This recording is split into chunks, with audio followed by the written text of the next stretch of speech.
Assalamualaikum warahmatullahi wabarakatuh. Waalaikumsalam warahmatullahi wabarakatuh.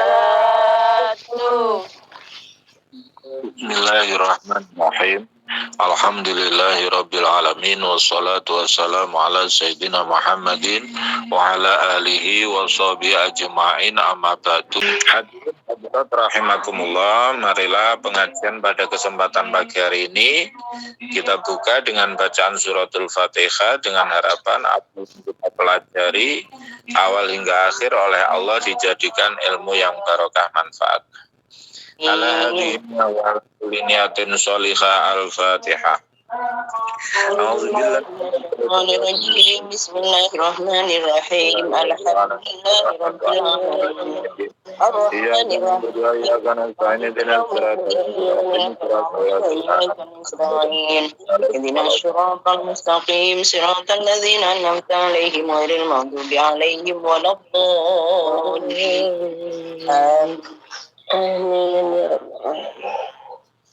Halaman 33, faslun. Wa alaika bisobri fa innahu malakul amri wala buddalaka minhu ma dumta fi hadhihi dar wa huwa minal akhlaqil karimah wal fadail al azimah. Qala Allah ta'ala ya ayyuhalladzina amanu ista'inu bisobri was salat innallaha ma'as sabirin. Wa qala ta'ala wa ja'alnahum a'immatan yahduna bi amrina lamma sabaru. Wa qala ta'ala innama yuwaffas sabiruna ajrahum bighairi hisab. Wa qala Rasulullah sallallahu alaihi wasallam as-sabru amiru junudil mu'min. Wa qala alaihi salatu wassalam fi sabri ala ma takrahu khairun kasir. Wa qala an-nabiyyu li Ibni Abbas wa alam anna nasra ma'as sabri wa annal faraja ma'al karbi wa innal yusra ma'al usri. Pasal ini menerangkan tentang hendaknya engkau senantiasa bersabar, karena bersabar itu adalah kunci dari semua urusan. Maka kamu wajib untuk bersabar selama engkau berada di dunia ini. Sebab ya seperti inilah kehidupan dunia ya. Kadang selesai dari satu masalah dihadapkan pada masalah yang lain ya. Sehingga disitulah kemudian kita perlu bersabar. Bersabar termasuk akhlakul karimah dan sifat utama yang agung. Allah Ta'ala berfirman yang menjelaskan tentang keutamaan bersabar. Ya ayyuhalladzina amanu sta'inu bis-sabri was-salat innallaha ma'as sabirin. Hei orang-orang yang beriman, mintalah pertolongan kamu sekalian dengan perantaraan sabar dan sholat. Sesungguhnya Allah menyertai orang-orang yang sabar. Jadi, kunci menjalani hidup yaitu sudah sabar, sholat, yaitu sholat karena bagian dari komunikasi kita dengan Allah. Bersabar ya, bersabar itu ada bersabar dalam melakukan taat, bersabar dalam menjauhi maksiat, bersabar dalam menerima musibah, bersabar dalam bergaul dengan banyak orang ya. Innallaha ma'as sabirin, sesungguhnya Allah senantiasa menyertai orang-orang yang bersabar. Allah Ta'ala berfirman wa ja'alnahum a'immatan yahduna bi amrina lamma sabaru. Dan aku menjadikan mereka itu pemimpin yang menunjukkan dengan perintahku ya, mereka orang yang bersabar. Allah Ta'ala berfirman innama yuwaffas sabiruna ajrahum bighairi hisab. Sesungguhnya orang yang bersabar itu akan diberi pahala bighairi hisab, dengan tanpa hitungan, dengan tanpa hisab, dengan tanpa dihitung ya. Rasulullah Shallallahu Alaihi Wasallam bersabda, sabar itu adalah pimpinan bala tentaranya orang mukmin. Rasulullah bersabda, fi sabri ala ma takrahu khairun katsir. Bersabar menghadapi sesuatu yang tidak kamu senangi itu adalah kebaikannya banyak sekali. Nabi bersabda kepada sahabat Ibnu Abbas, wa'lam anna nasra ma'as sabri wa innal faraja ma'al karbi wa innal yusra ma'al usri. Ketahuilah bahwa sesungguhnya pertolongan itu menyertai kesabaran.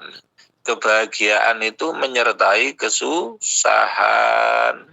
Sesungguhnya kemudahan itu bersama dengan kesulitan. Nah, itu gandengannya seperti itu.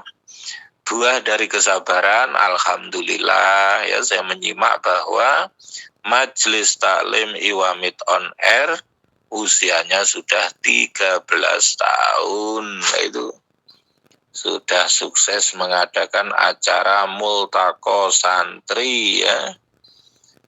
Semoga istiqomah. Istiqomah dalam artian apa? Dalam artian sebagai sebuah organisasi, walaupun orangnya gonta-ganti karena pulang ke kampung halaman ganti, tapi karena sudah terorganisir, semoga tetap bisa menjadi wadah yang barokah manfaat untuk siapapun ya. Amin ya rabbal alamin. Amin Bang. Majelis zikir untuk dandan nyawa ben tambah api ya itu. Amin. Kemudian sebelum saya lanjutkan bab berikutnya, saya selani untuk sebuah pertanyaan yang kemarin sempat saya jadikan PR atau saya tempo ya, yaitu dari Mbak Miftah Yudisti yang kemarin bertanya tentang saya ini sholat Jumat, padahal perempuan tidak wajib sholat Jumat. Lalu bagaimana terkait hal itu? Apakah saya harus mengulang zuhur atau yang lain? Maka dalam keterangan kitab Bughyatul Mustarsyidin, di situ ada sebuah keterangan mas'alatun ya juzu liman la talzamuhul jum'atu ka'abdin wa musafirin wa mra'atin ayyusalliyal jum'ata badalan anizuhri wa tujzi'uhu bal hiya afdalu li annaha fardu ahlil kamal wala tajuzu i'adatuha zuhron ba'du khaitsu kamulat syurutuha. Suatu masalah, boleh bagi orang yang tidak berkewajiban untuk melakukan sholat Jumat seperti budak atau hamba sahaya, orang yang bepergian, perempuan untuk melakukan sholat Jumat sebagai ganti dari sholat duhur. Dan sholat Jumat itu mencukupi baginya, bahkan itu lebih utama karena Jumat ini adalah fardu bagi ahli sempurna dan tidak boleh mengulanginya dengan sholat duhur setelah itu, dengan catatan syarat-syaratnya telah sempurna begitu. Semoga bisa menjawab pertanyaan dari pertemuan sebelumnya. Saya lanjutkan halaman 34. Wa alam anna sa'adata mauqufatun ala husulil qurbi minallah wa husuluhu mauqufun ala ittiba'il haq wa jitinabul batil abadan.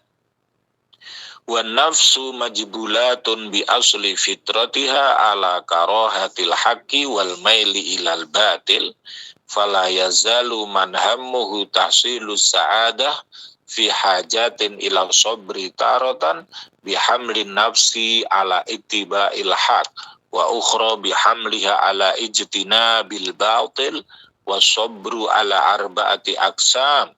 Awaluha as-sabru ala ta'at wa yahsulu batinan bil ikhlas wa huduril qalbi fiha wa zahiran biluzumiha wa dawami alaiha wa dukhul fiha binasyatin wal ityan wal ityan biha 'ala al-wajhil masyru' wa yab'asu 'ala hadha sabri zikru ma wa'adallahu 'ala fi'li ta'at minas sawabi ajilan wa ajilan. Wa man lazima sabra 'ala hadzal wajhi wasala ila maqamil qurbi wa hunaka yajidu fit ta'ati minal halawati wal lazzati wal unsi ma la yusafu. Wa yanbaghi liman hasala lahu hadzal amr alla yaskuna ilaihi dunallah. Ketahuilah bahwa sesungguhnya kebahagiaan itu sangat tergantung dengan keberadaan kedekatan kepada Allah. Maka semakin kita dekat dengan Allah, semakin kita bahagia. Semakin kita jauh dari Allah, semakin kita tidak bahagia. Maka bahagia atau tidak bahagia itu sangat tergantung dengan kedekatan kita kepada Allah Subhanahu wa Ta'ala.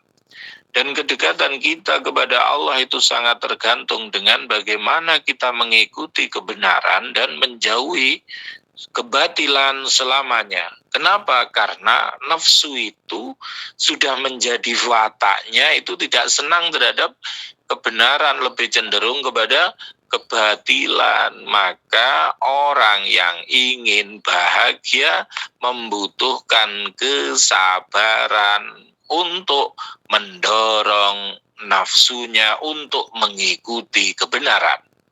Dalam kesempatan yang lain, dirinya, nafsunya didorong untuk menjauhi kebatilan, menjauhi maksiat. Sabar itu ada 4 macam. Yang pertama, bersabar ketika melakukan taat.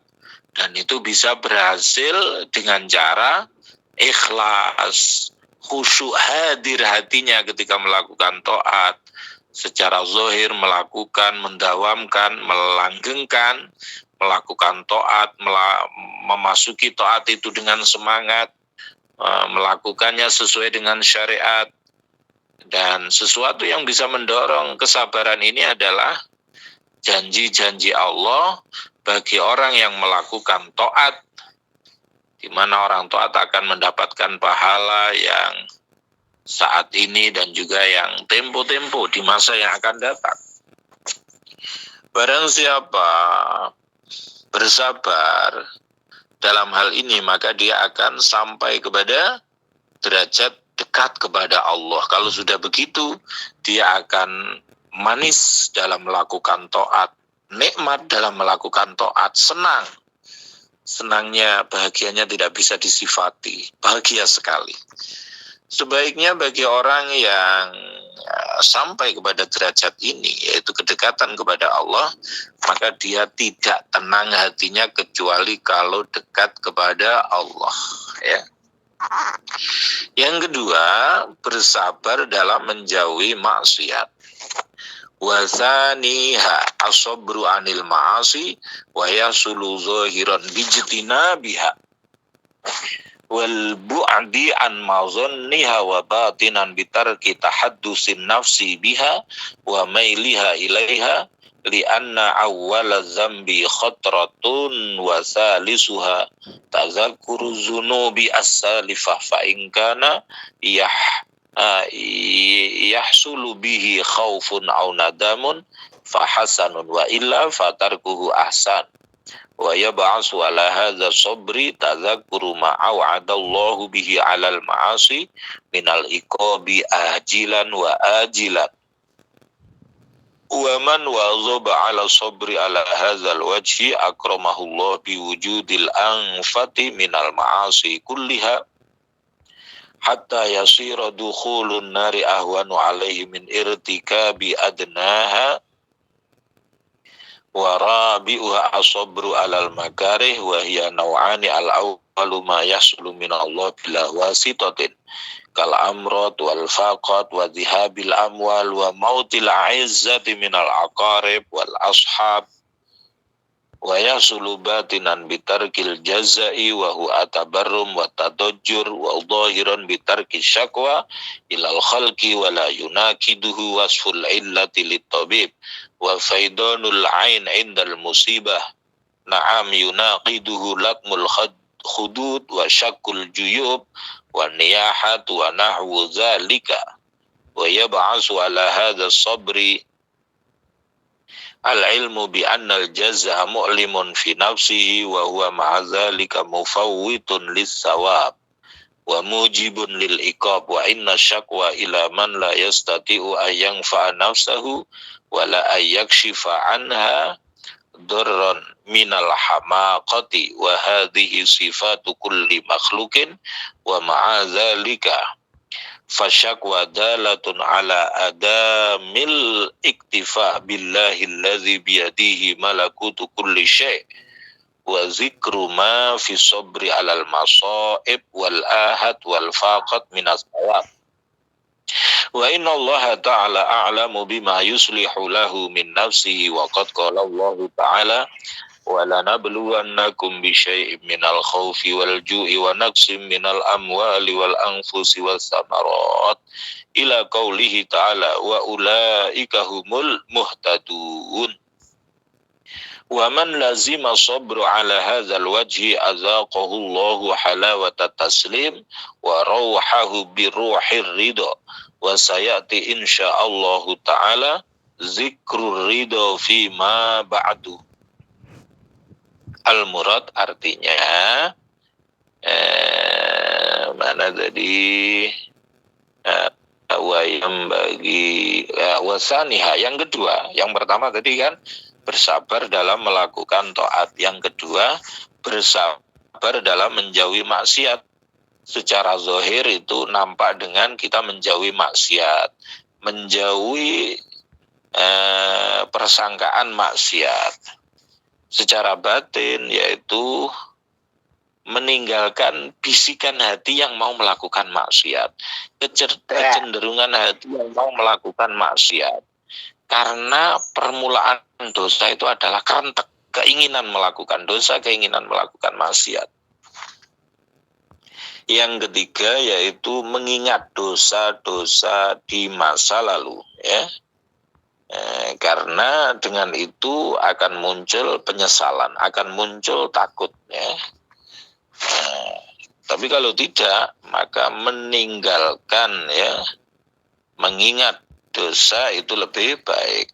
Kalau tidak memunculkan khauf dan nadam yang bisa mendorong keberadaan sabar dalam menjauhi maksiat, yaitu adalah mengingat ancaman Allah bagi pelaku maksiat saat ini dan di masa yang akan datang. Barang siapa bersabar dalam menjauhi maksiat, maka Allah akan memuliakannya dengan terbebas dari perbuatan maksiat. Nah, dia tidak berani melakukan maksiat sama sekali, sehingga masuk neraka itu lebih ringan menurut dia daripada melakukan maksiat yang paling ringan sekalipun. Tidak berani dia. Itu yang keempat yaitu bersabar dalam menghadapi sesuatu yang tidak menyenangkan. Ini ada dua macam. Sesuatu yang tidak menyenangkan itu ada yang datangnya dari Allah dengan tanpa perantara seperti sakit, ya, kemudian juga bencana, kemudian juga kehilangan harta, kemudian wafatnya orang yang dicintai seperti kerabat, sahabat, famili, saudara. Dan secara batin bersabar menghadapi sesuatu yang tidak menyenangkan itu dengan cara tidak ngersulo, tidak banyak mengeluh, tidak banyak sambat, ya. Secara zahirnya tidak terlalu mengadu kepada makhluk, ya. Tidak termasuk dalam hal ini, maksudnya masih tetap termasuk sabar menghadapi sesuatu yang tidak menyenangkan, yaitu ketika kita menerangkan sakit kepada dokter. Itu bukan termasuk mengeluh, ya, cuma ditanya dokter keluhannya apa, sakitnya apa, dia cerita panas, demam, apa-apa. Wa faidul ain indal musibah, dan menangis ketika adanya musibah, itu masih dalam batas wajar. Yang kemudian tergolong tidak wajar kalau kemudian ekspresi kesedihannya itu ekstrim, seperti latmul khudud, yaitu napui pipi, ya, nangis sampai kejer, sampai napui pipi, merobek-robek baju, teriak-teriak dan lain-lain, ya. Yang bisa mendorong kita untuk bersabar dalam hal ini adalah bahwa Nggersulo itu menyakiti diri sendiri, ya, dan juga bisa menghapus pahala, menyebabkan siksa. Kenapa harus mengeluh kepada orang yang tidak mampu memberi manfaat untuk dirinya sendiri, tidak bisa menghilangkan mudarat untuk dirinya sendiri? Ini merupakan suatu kebodohan. Maka dan itu yang lebih tepat adalah kita mengadu wadul kepada Allah, ya, yaitu pemilik langit dan bumi, ya, dan mengingat pahala kesabaran ketika menghadapi musibah, bencana, fakir, ya, pahalanya besar. Wa innallaha a'lamu, dan sesungguhnya Allah lebih tahu apa yang lebih maslahat untuk diri seseorang tersebut. Allah Ta'ala berfirman, wala nabluwannakum bisyai'im minal khawfi wal ju'i wa naqsim minal amwali wal anfusi was samarat. Aku akan menguji kamu sekalian dengan sedikit dari rasa takut, lapar, kurang harta, badan kadang sakit, ya, wasamarat, dan juga buah-buahan. Tanaman yang diprediksi panen besar ternyata merugi, ya. Ila qaulihi, sampai firman Allah, wa ulaika humul muhtadun. Barang siapa bersabar, ya, menghadapi sesuatu yang tidak menyenangkan, menghadapi ujian hidup, maka Allah akan ngicipkan kepada dia manisnya pasrah, ya, enaknya ridho. Keterangan tentang ridho ini akan diterangkan pada pertemuan berikutnya. Saudara-saudara sekalian yang saya hormati, itulah pentingnya kesabaran, pentingnya kita mendekatkan diri kepada Allah Subhanahu wa Ta'ala, agar kita senantiasa bahagia, senantiasa selamat di dunia dan akhirat. Demikianlah pertemuan kita pada kesempatan pagi hari ini, tentang pentingnya sabar, pentingnya ridho, pentingnya taqarrub ilallah, mendekatkan diri kepada Allah. Semoga yang sedikit ini bermanfaat, kurang lebihnya mohon maaf. Akhiran, wallahul muwaffiq ila aqwamit thoriq. Wassalamualaikum warahmatullahi wabarakatuh. Waalaikumsalam warahmatullahi wabarakatuh. Assalamualaikum warahmatullahi wabarakatuh. Waalaikumsalam warahmatullahi wabarakatuh. Saya Sulastri dari Banyuwangi. Mau bertanya begini ya. Sebelumnya saya mohon maaf, ini saya berniat untuk belajar, ya. Jangan mudah-mudahan tidak ada yang tersinggung. Gini masalah sabar dalam organisasi, dalam organisasi ada pergantian pengurus, dari yang lama diganti yang baru. Itu terkadang bagaimana cara kami menata hati kita masing-masing, ya. Kalau perjalanan dalam pengurusan itu, yang lama merasa begini, yang dulu saya tidak begini, seharusnya kamu kan begini, gitu. Yang baru merasa yang penting saya itu tujuan yang sama, mensukseskan organisasi. Tapi itu caranya berbeda apa gitu. Yang baru merasa ini amanah buat saya, yang lama kadang merasa saya dulu bukan begini, seharusnya begini. Nah, yang menghadapi seperti ini, bagaimana menata hati kita masing-masing agar lebih baik menghindari dari percecokan dalam berorganisasi. Ya, begitu pertanyaannya. Mungkin kurang berkenan, saya mohon maaf lahir dan batin. Wassalamualaikum warahmatullahi wabarakatuh. Terima kasih atas jawabannya nantinya. Warahmatullahi wabarakatuh. Saya Usria dari kelompok Anggrek Merah. Izin bertanya Bapak, ini masalah sepupu sama mamang ya. Sepupu sama mamang itu apakah masih muhrim Bapak? Begitu saja pertanyaan saya. Assalamualaikum warahmatullahi wabarakatuh. Waalaikumsalam warahmatullahi wabarakatuh. Sepupu Iya, cucunya Bibi gitu. Ibu itu apakah masih muhrim? Cucunya Bibi. Cucunya Bibi. Iya, anak laki-laki. Mamang itu apa mamang itu? Mamang itu kayak Bibi, mamang itu kayak kakaknya ibu, kakaknya ibu. Malik gitu itu apa? Kalau kakaknya itu Malik gitu. paman ya? Iya, paman. Aman. Nggih, aman. Iya. Naknya paman.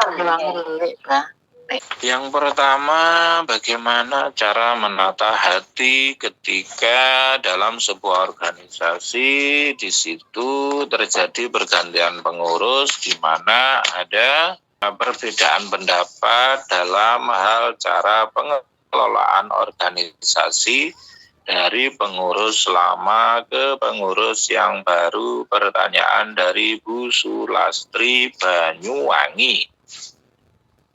Yang pertama, bahwa dalam sebuah organisasi pergantian pengurus adalah sesuatu hal yang sudah biasa ya. Sesuatu hal yang sudah biasa. Maka dari itu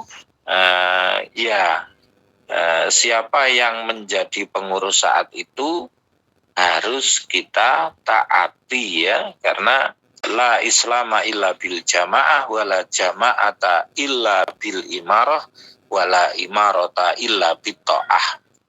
Nah, Islam ini tidak akan tegak kecuali dengan cara berjamaah, dengan cara berorganisasi, dengan cara bareng-bareng. Wala jama'ata illa bil imarah, dan tidak ada jamaah kecuali ada pemimpinnya. Wala imarata illa bitta'ah, dan tidak ada kepemimpinan kecuali harus ada taat ya terhadap pemimpin ya. Maka siapa yang saat itu menjadi pemimpin yaitu harus ditaati. Kalau kemudian ada yang kurang tepat dalam kebijakannya, itu tentunya kan ada pembinanya ya kan. Itu nanti yang bisa meluruskan ya. Yang terpenting adalah bagaimana agar tujuan organisasi itu bisa tercapai. Yang terpenting adalah bagaimana agar persatuan itu tetap terjaga, karena al-ittihadu yurisul kuwat. Persatuan itu bisa menyebabkan kekuatan. Kalau kemudian kita hanya berfokus kepada perbedaan pendapat, perselisihan, dan lain sebagainya, konflik dan lain sebagainya, maka energi kita akan habis untuk berkonflik dan akhirnya waktunya menjadi sedikit untuk penataan organisasi ya.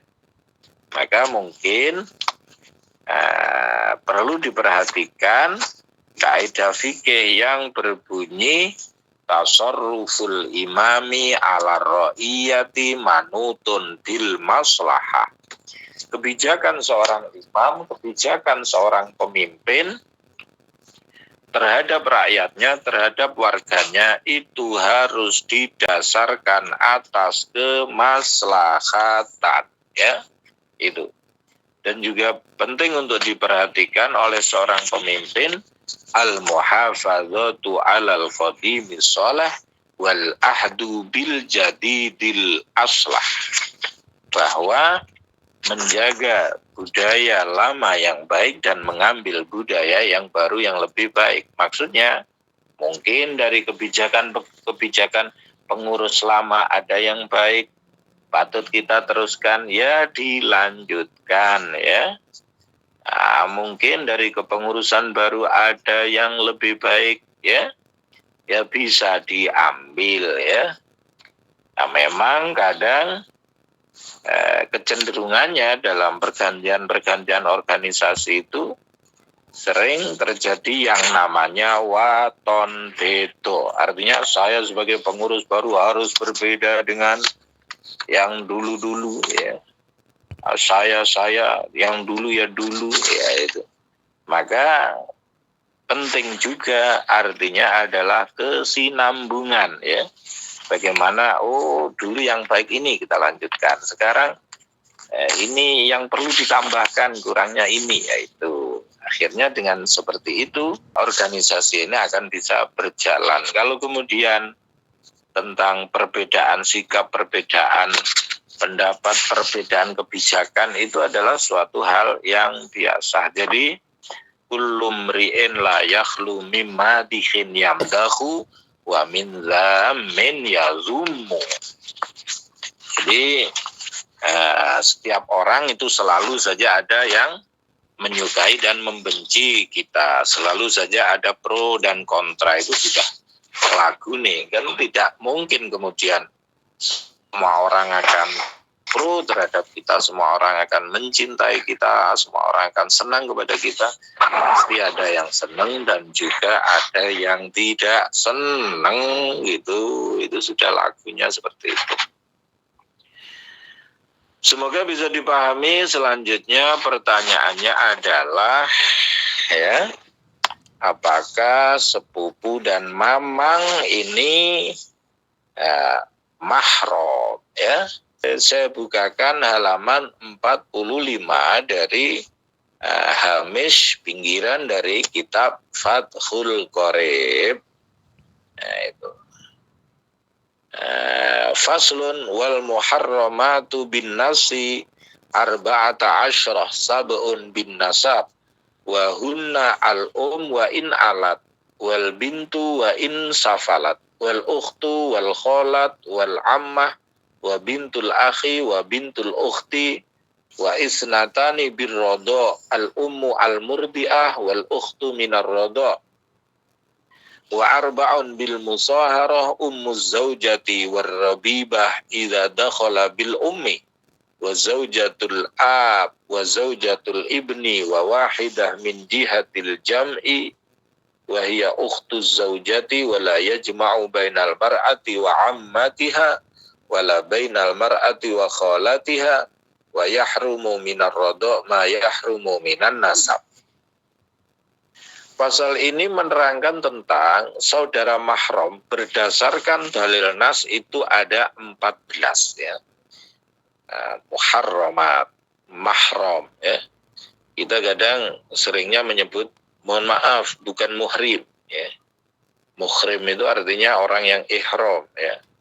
Mahram, ya, orang yang haram untuk dinikahi, ya. Itu ada 14, yang 7 sebab nasab, ya. Siapa saja itu? Ibu kita, ya. Misalnya laki-laki tidak boleh menikahi ibu ke atas, berarti mbah, ya, nenek, ya, canggah, udek-udek siwur, apa meneh Jawa sak mendur jenenge. Wal bintu, dan anak perempuan, wa insafulat, kita punya anak perempuan tidak boleh kita nikahi, dan ke bawah, cucu, cicit, dan ke bawah. Wal ukhtu, saudara perempuan, wal kholah, wal ammah, bibi dari ayah, bibi dari ibu, wa bintul akhi, anak perempuan dari saudara laki-laki. Ini diibaratkan ini saya laki-laki itu yang mahramnya itu yang disebut itu ya. Wa bintul ukhti, anak perempuan dari saudari perempuan, berarti keponakan. Wa isnatani birrodo, yang dua itu menjadi mahram karena susuan, yaitu al-ummu al-murdiah, yaitu ibu yang menyusui. Yang kedua adalah saudari sepersusuan ya.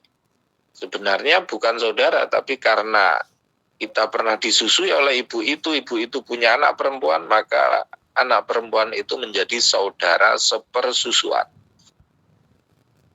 Yang keempat,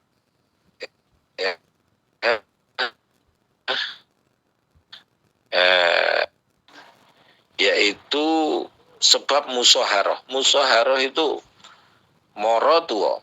Siapa itu? Ummu zaujah, ibunya istri, mertua perempuan. Itu haram untuk dinikahi. Warrobibah.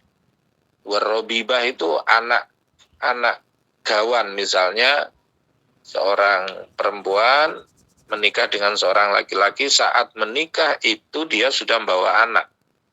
Maka ketika ibunya itu pernah dikumpuli, maka si anak itu juga haram untuk dinikahi. Wa zaujatul abi, istrinya ayah. Wa zaujatul ibni, istrinya anak.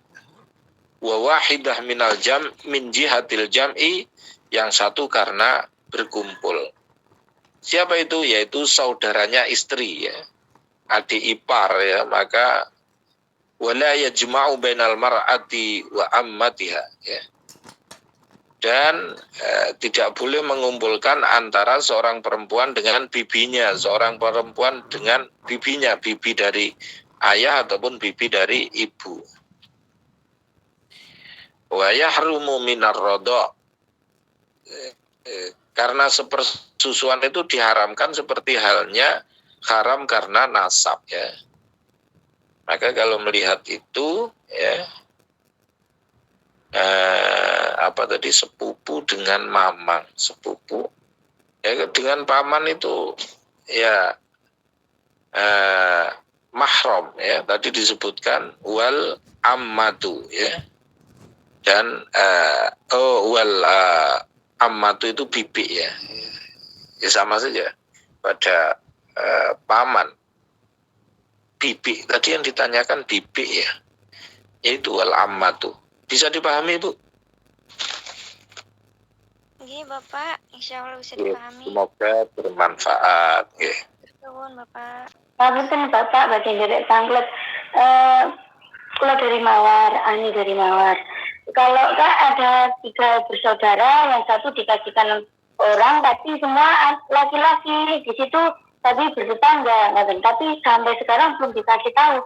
Terus nanti itu sebaiknya dikasih tahu napa mboten ya Bapak, soalnya takutnya mereka laki-laki kan kalau punya anak perempuan sama gadis bisa saling mencintai, menikah kan mboten bareng, sebaiknya dikasih tahu napa mboten ya Bapak. Atas jawabannya matur nuwun. Iya.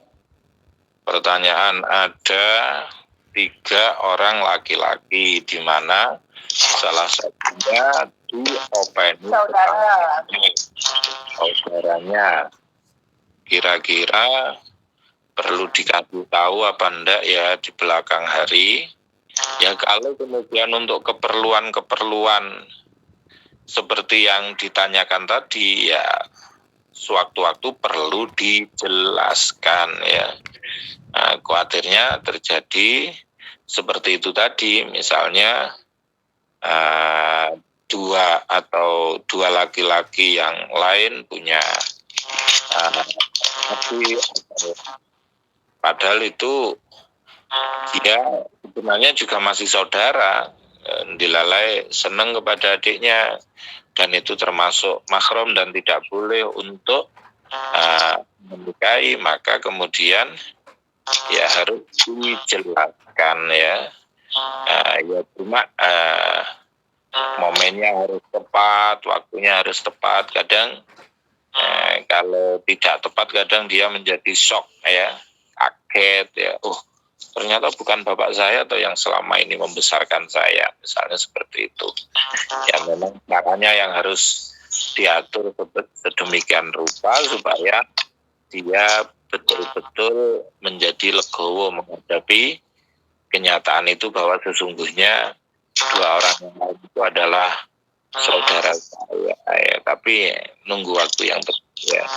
Karena kadang kan belum bisa nalar, tapi kalau sudah semakin besar, nah dia perlu kejelasan terkait hal itu, ya begitu.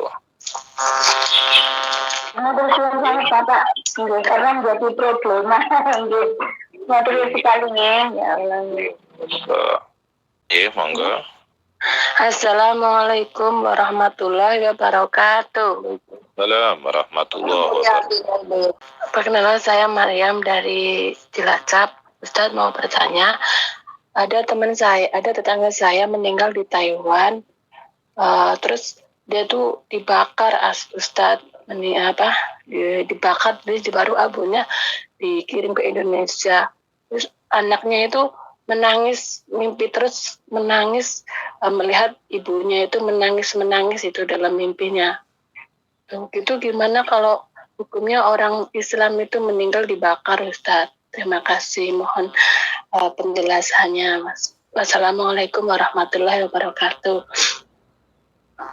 Waalaikumsalam warahmatullahi wabarakatuh. Dalam Islam kapan? Ayo lanjut. Kemarin ini udah dikirim abunya ke Indonesia.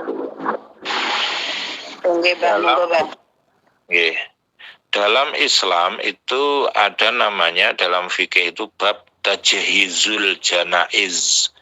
Tajhizul janaiz itu artinya ngerawat jenazah.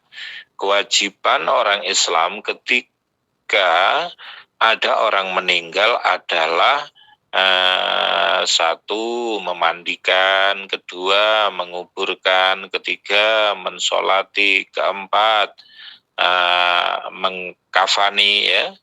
Jadi memandikan, mengkafani, mensolati, menguburkan, ya, itu 4 hal itu. Itu namanya fardu kifayah. Artinya fardu kifayah itu kalau sebagian orang sudah melakukan, maka gugurlah kewajiban bagi yang lainnya.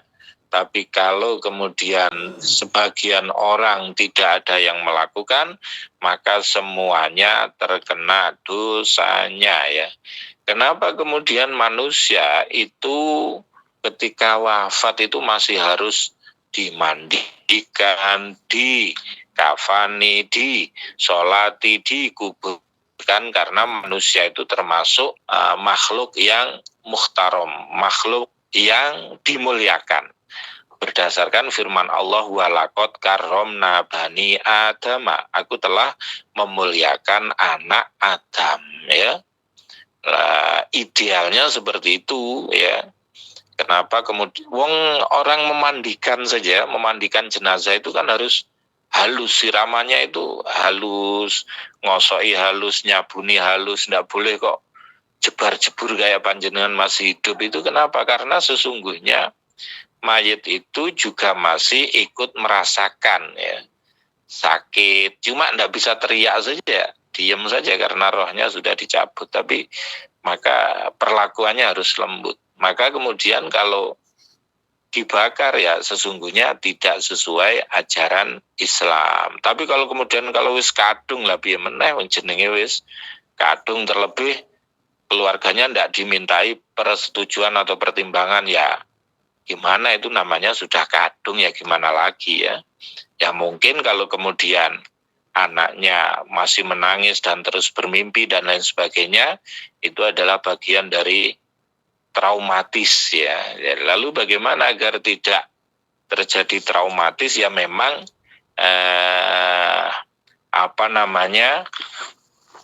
melupakan tidak bisa, tapi kita yang bisa adalah at-taghaful amma tajri, berusaha melupakan atas sesuatu yang sudah terjadi. Lupa sama sekali tidak bisa karena memang sudah terjadi, tapi harus kembali menatap masa depan, bahwa sesusah apapun dalam kehidupan ini masih ada masa depan panjang yang tetap harus kita hadapi, harus bangkit dari keterpurukan, kita ridho dan tawakal kepada Allah Subhanahu wa Ta'ala, dan tetap bersabar atas apa yang terjadi, diantaranya yaitu tadi disebutkan mautul a'izzah minal ashab wal qorobah, wafatnya orang-orang tercinta dari famili, dari keluarga dan lain sebagainya. Begitu Ibu, semoga bermanfaat. Allahumma sholli ala sayyidina Muhammad wa ala ali sayyidina Muhammad walhamdulillahi rabbil alamin. Allahumma sallimna wal muslimin wa afina wal muslimin wa tufina wal muslimin wa akfina wa iyyahum syarra masa'ib dunya wa din. Allahumma barik